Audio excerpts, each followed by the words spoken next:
Bigarren postua gaur Zegaman, beste behin ere hor, ia garaipena hurbil izan dezun, ez da gaur Samu nagusi izan den.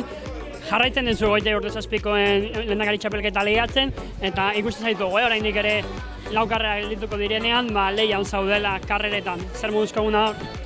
Egun politxauk bideo, euritxua, ni oso ondo sentitu naiz, eta, nahiko aurren kokaduta korritu dugu taldekide, eta hasieran nindan, ez da, 15-20 bateko taldetxon lau sartu geha, murua hilet lolotani, eta, gutzako nahikoa zen presentzia hori. Lauok nahiko indartxu gaude azken aldin, eta, pena kajako 5 sartu hiela, eta 5ak hobenak izango zean. Gaur irteeratik jarrera kontua zen, jende asko ikusi dugu lehenengo kilometroetan haute egiten, ze euraldia momentan petrala zen. Salidan jarri gan momentutik, jende asko ikusi dugu gogo gabe eta pentsatu dugu egun hona zala gutzako. Azkeneko lau karrerak, azkenekoa gainera. Gogotxo hartuko itegu. Zorte hon.